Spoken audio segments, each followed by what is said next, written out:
Inversão da sincronia de ativação neuronal e contração muscular. Gente, maravilhoso. Já é conhecendo? Já. Não parece. Não tá com cara. Acabei de errar. Não tá com cara, querida.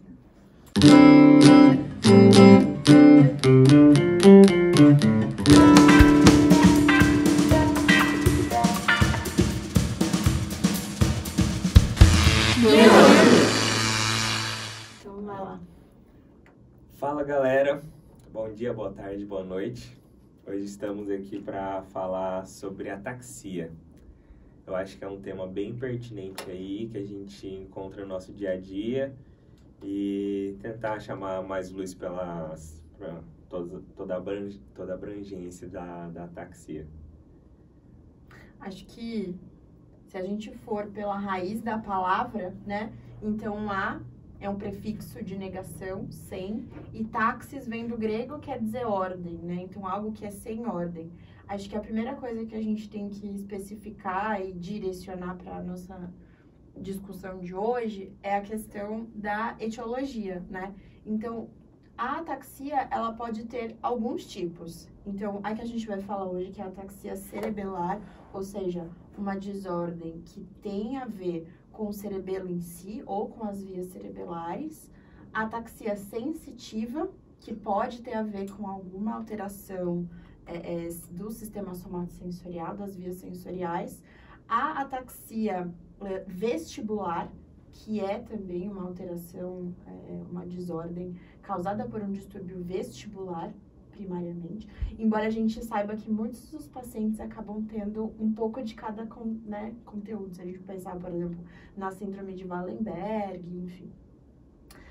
E algumas literaturas trazem a ataxia frontal, né? Que seria essa desordem muito proveniente de uma lesão do córtex pré-frontal, enfim. Então, hoje a gente vai focar na ataxia cerebelar. Acho que falar um pouquinho de cerebelo, eu sou suspeita, acho que vocês também. Eu gosto muito de cerebelo. Você falou que ele era o quê? Cerebelo? O manobrista. O manobrista. Então, se a gente pensar no controle motor como um todo, o cerebelo é o cara que vai trazer ordem, né? Então, o manobrista é aquele cara que pega os carros, que enfileira, que coloca nas vagas, que ajusta, que recebe os carros que chegam, que pega a chave, que liga o carro.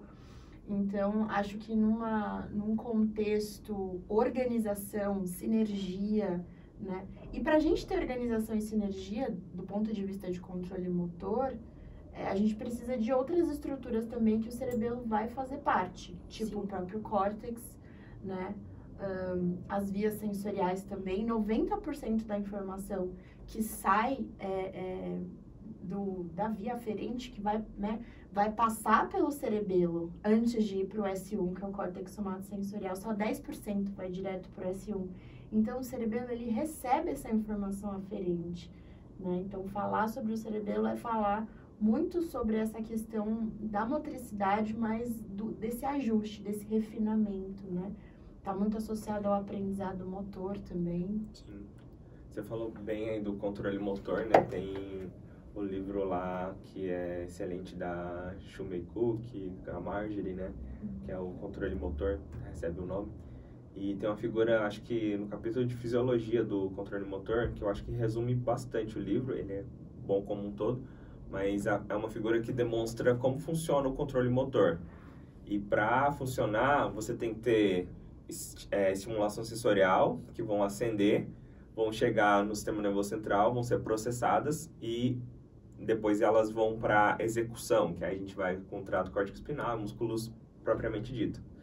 E no processamento, a gente vai destacar que os protagonistas desses processamentos são o cerebelo e os núcleos da base. Então, a gente tem tomada de decisão, a gente tem controle cognitivo superior para direcionar o que eu quero fazer com o movimento. Mas o movimento em si, ele vai ser processado pelos núcleos da base e cerebelo. E quando a gente destaca o cerebelo, a gente está sabendo que tem informações sensitivas que vão alimentar esse processamento. Então, não só o cerebelo é o importante por si só nessa via. todas as informações sensitivas que sobem são de extrema importância. E trazendo para a nossa prática, a gente, como fisioterapeuta, a gente tem pouco poder de modificação no cerebelo. A gente atua ali com a plasticidade, a gente tenta ali um direcionamento de recuperação, mas o nosso maior papel é o direcionamento periférico da sensibilidade para a gente conseguir guiar esses tratamentos desses pacientes.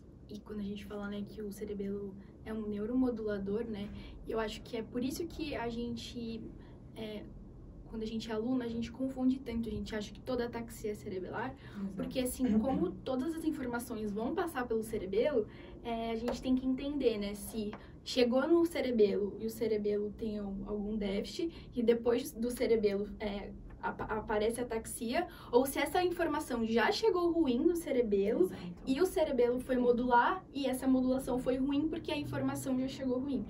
O Mutarelli, ele fala bastante, né? A gente saber identificar aonde aconteceu a lesão, que isso faz toda a diferença. Então, se ela aconteceu no centro coordenador, que é o cerebelo, ou se veio já das outras vias. Exatamente. E aí isso vai nos ajudar muitas vezes nos nossos caminhos de reabilitação. A gente tem muito essa ideia, né? Obviamente que o neurologista vai avaliar isso, mas quando a gente transpõe isso para a reabilitação, são recursos que a gente pode utilizar que vão facilitar, né?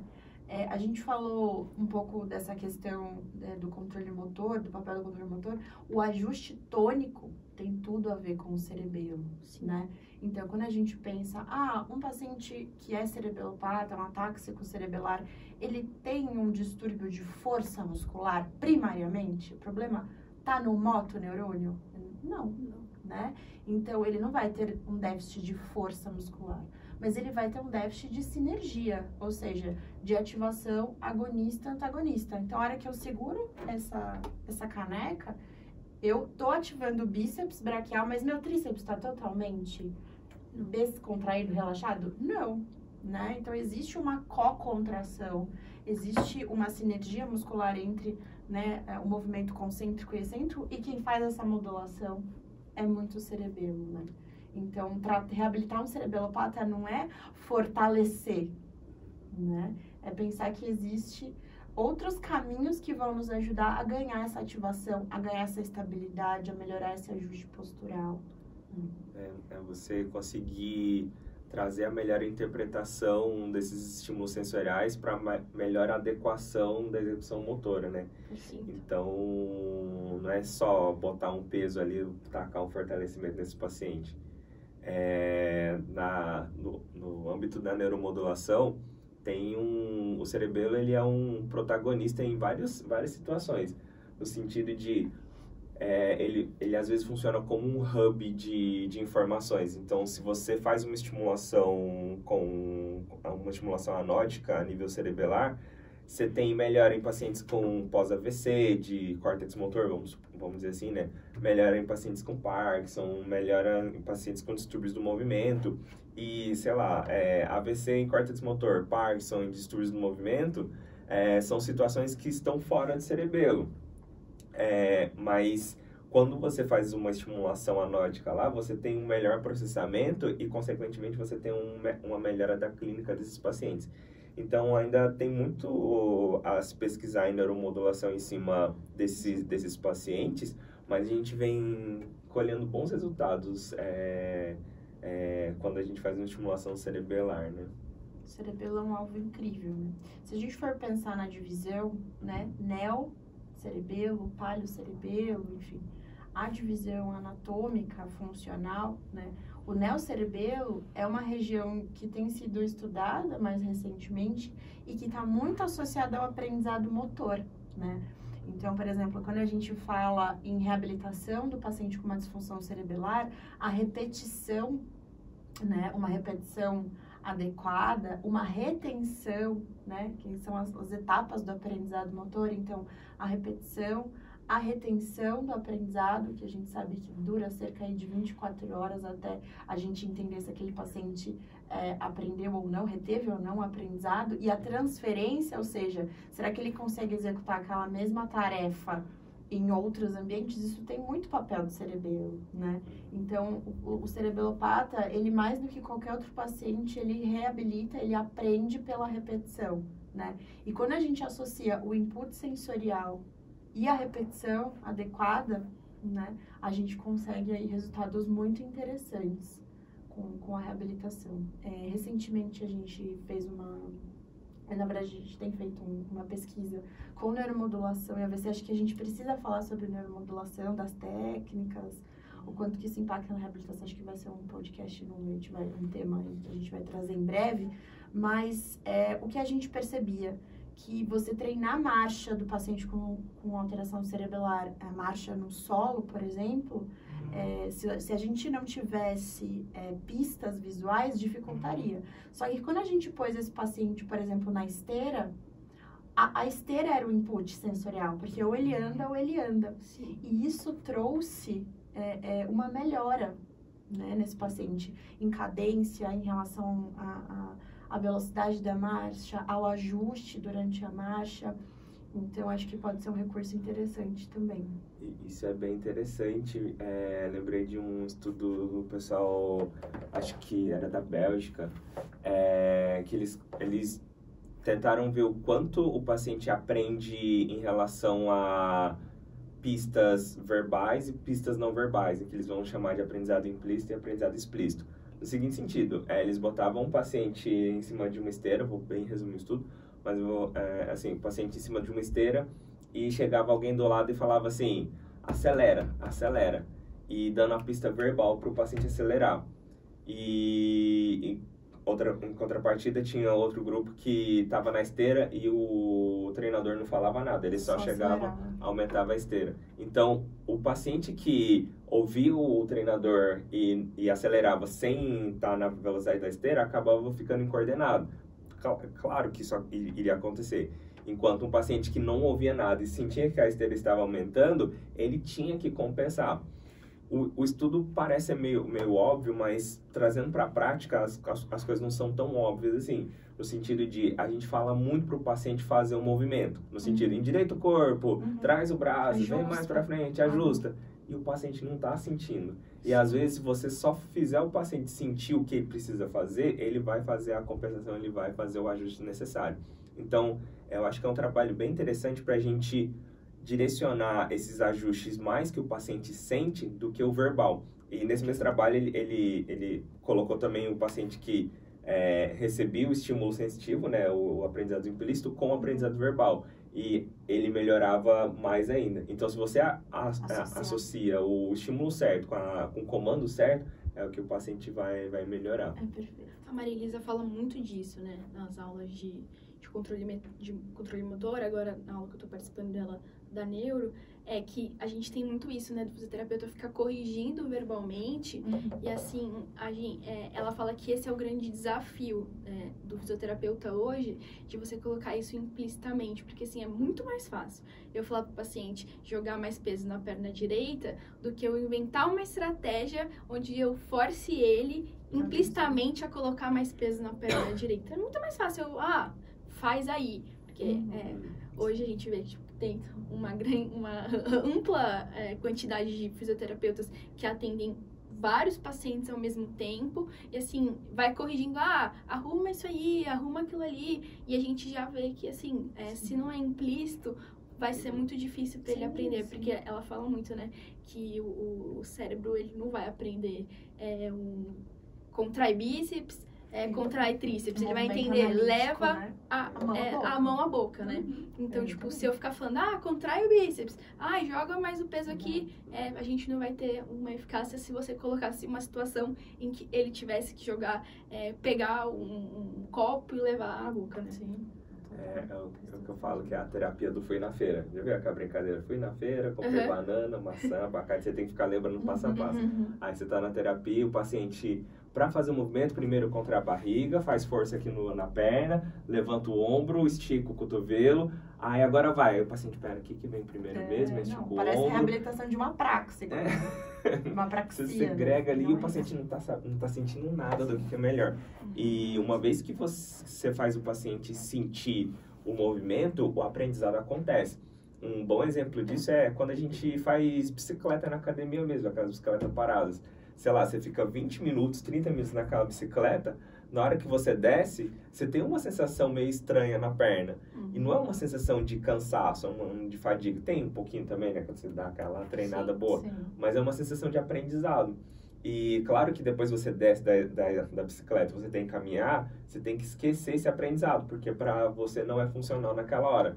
Mas para o paciente, se você faz, sei lá, 1 hora de terapia em que ele tem aquele aprendizado que é funcional para ele, ele tende a não esquecer, porque ele vai conseguir utilizar aquilo ali. Ele vai ter uma postura que vai ter menos gasto energético, ele vai ter uma postura que vai reduzir a fadiga dele, ele vai ter um melhor desempenho na marcha, então ele tende a fixar aquele aprendizado. Isso é muito bom.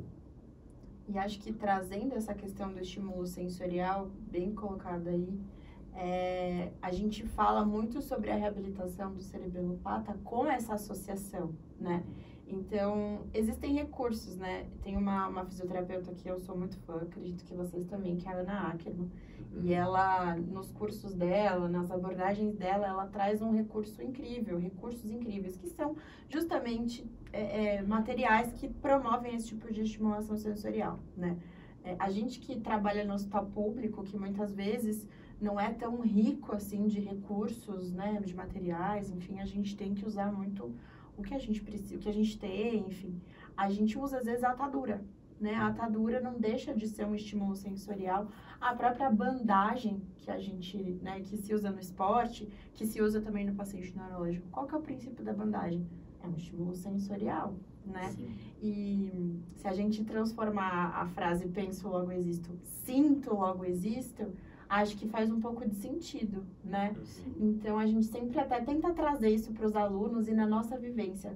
Quando a gente traz um estímulo, o simples toque, né? Muitas vezes a gente vai lá, a gente vê que o paciente não está acertando com o estímulo verbal, o que a gente faz? Chega, olha, vamos fazer aqui, ó, tá vendo? É esse o movimento, sente. Quando a gente pensa em alguns recursos nossos, tipo facilitação neuromuscular proprioceptiva, o famoso CABAT. O que é o CABAT?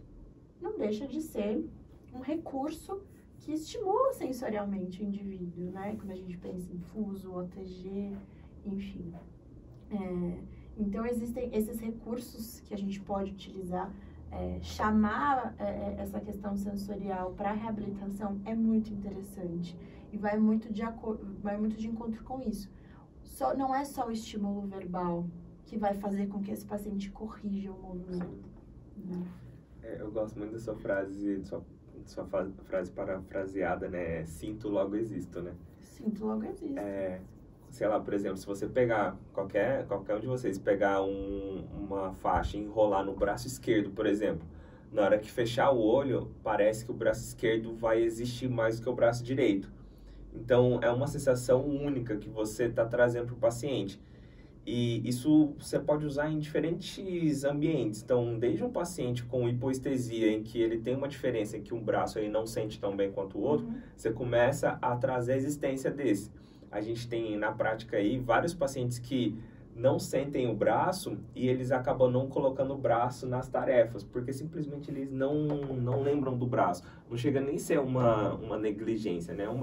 Só uma questão de hipossensibilidade mesmo. E você trazer essa existência, o paciente já traz o membro para a tarefa.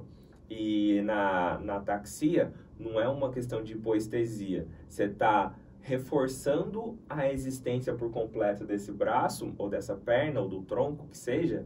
E quando você tem mais informação sensitiva, fica muito mais fácil de trabalhar.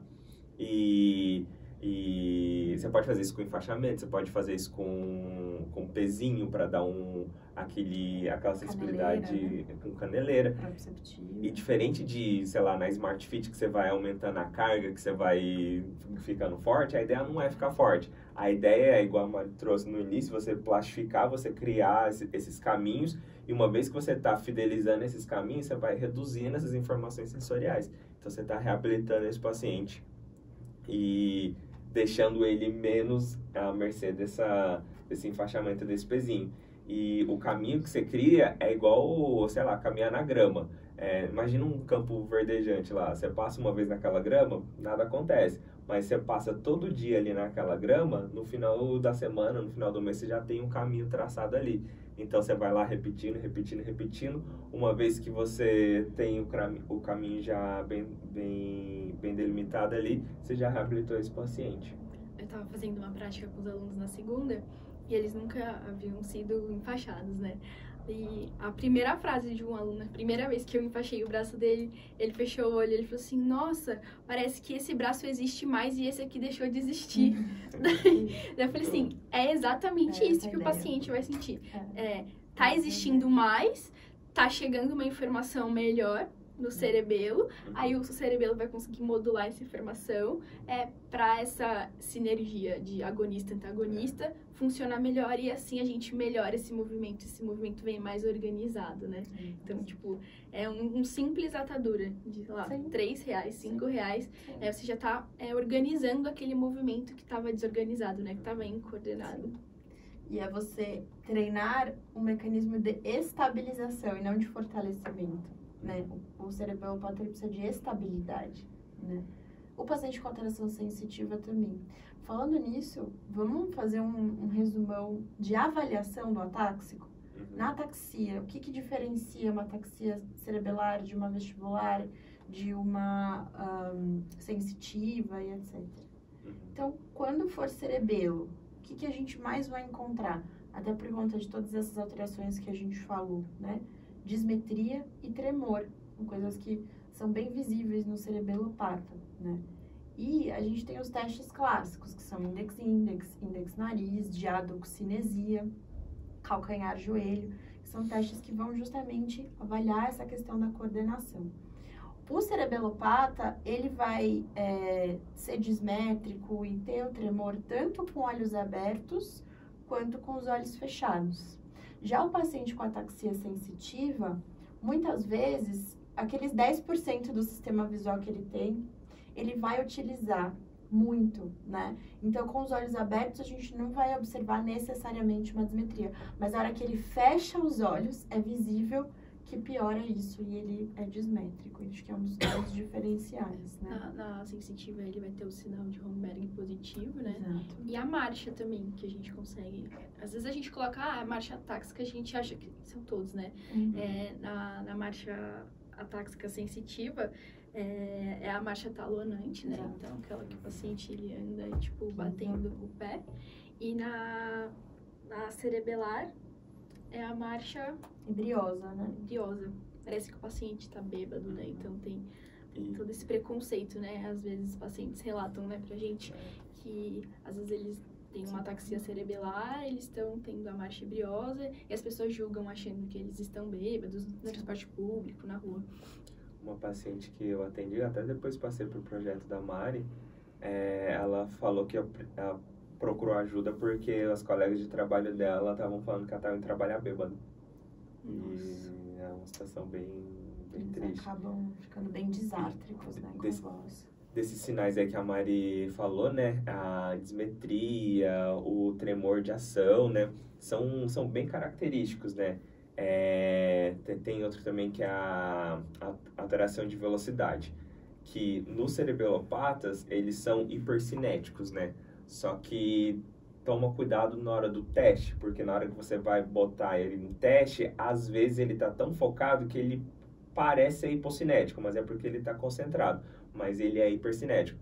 Então, sei lá, você vai fazer um index-nariz, ele vai ter o tremor de ação e a dismetria, sei lá, hipometria, hipermetria, e na hora que ele fizer, ele vai tender a fazer um pouquinho mais lento para acertar direitinho. Daí você pede para ele fazer cada vez mais rápido. Aí você vai destacar esses 3 sinais. Uma vez que você fechou essa tríade, é um paciente com alteração cerebelar. E quando você vê dismetria, tremor de ação e hipercinesia, você consegue levar isso para marcha. Então, essa marcha ebriosa, que mas o que seria uma marcha de bêbado, né? Que é um termo bem informal. Pejorativo. Se você conseguir na marcha, você conseguir ver esses 3 sinais em segmentos grandes, né? Por exemplo, avalia o tornozelo, avalia o joelho, avalia o quadril. Você conseguiu pegar esses 3 sinais, você além de conseguir falar que é realmente uma marcha ebriosa, você consegue falar que é uma marcha ebriosa de predomínio distal, de predomínio proximal, mais à esquerda, mais à direita. Então, você consegue ter uma visualização bem legal desse paciente. E o nistagmo também, né? Que a gente encontra no cerebelopata. E, assim, às vezes a gente... cerebelo é equilíbrio, né? Então, a gente fica, nossa, vou colocar o paciente no disco, vou colocar na cama elástica. Coloca uma demanda gigante já de cara, né? Sim. E não, né? A gente vê, né? Toda essa questão. Depois que eu comecei a estudar, né? Que eu vi que faz todo sentido agonista-antagonista, a gente acaba esquecendo, né? Que cerebelo é uma coordenação muscular, né? Às vezes a gente que entra na neuro, a gente, tipo, foge um pouco da questão da ortopedia, a gente não foca tanto em músculo, né? Tipo, tem que decorar origem e inserção, mas é muscular. Por que eu tenho uma dismetria? Porque, tipo, o agonista e antagonista, eles não sabem a hora de ativar um, relaxar o outro, e a gente perde essa direção, né? Tipo, essa contração. Porque o nistagmo. É muscular também, então o olho tá lá, os dois brigando entre eles. Então, acho que quando a gente entende toda essa questão de coordenação muscular que o cerebelo faz, a gente começa a entender por que esses sinais aparecem. E daí é a frase da Mari, assim, né? Eu acho que, de todas as frases, eu acho que topografia é tudo na neuro, né? Então, se você entende a topografia, se você entende o que aquilo faz, qual a função, a fisiologia daquilo, você vai entender por que aqueles sinais. Daí a gente consegue, como vocês falaram, como que eu vou conseguir saber se é uma ataxia cerebelar, uma sensitiva? Porque se a gente não sabe, a gente vai tratar com uma ataxia, a gente não vai trazer um tratamento assertivo para aquele paciente. Acho que faz todo sentido. Lembrar que o sistema vestibular está muito associado, né, à via vestibulocerebelar. Então, pode ser que esse paciente tenha alguma queixa de vertigem, né? Mas o paciente vestibulopata, acho que dá uma outra discussão, porque a gente sabe que existem as vestibulopatias centrais, as periféricas, mas sim, né? Algumas condições cerebelares podem estar muito associadas ao sistema vestibular, até pela conexão muito próxima do cerebelo com o sistema vestibular, quando a gente pensa em ajuste postural, equilíbrio, etc. Mas o que diferencia muito o vestibulopata é o desvio para o lado hipofuncionante. Então, no Romberg, a gente chama de pseudo-Romberg, que é quando o paciente desvia. Ele não chega a ter uma queda, né? A gente não chama de positivo, mas ele é pseudo-Romberg porque ele vai tendenciando muitas vezes a cair para o lado da lesão, né? Então, acho que é um diferencial também para quando a gente for avaliar ataxia vestibular. O teste de prova, né, no Romberg, você vê que o paciente está caindo para o lado, você quer eliminar, que é isso mesmo, pede para o paciente virar a cabeça. Se ele mudar a direção da cabeça, a gente consegue saber que é um vestibulopata. Aí, o livro do professor Mutarelli, ele deixa o Romberg bem didático, né? Para separar essas 3 ataxias, né? O paciente com ataxia sensitiva, quando fechar o olho, ele vai cair sem preferência para lado. Então, ele cai para frente, para trás, para os lados. Enquanto o paciente com ataxia vestibular, quando fecha o olho, ele cai para o lado hipofuncionante, né? E o paciente cerebelopata, você fecha o olho e não cai. Então, ele é bem didático, mas a gente tem que tomar cuidado com isso, porque tem paciente cerebelopata que mal consegue ficar em ortostatismo. Sim, não consegue nem diminuir a base, né? Nem diminuir a base. Aí, mas é interessante para ver para onde está direcionando essa situação dele.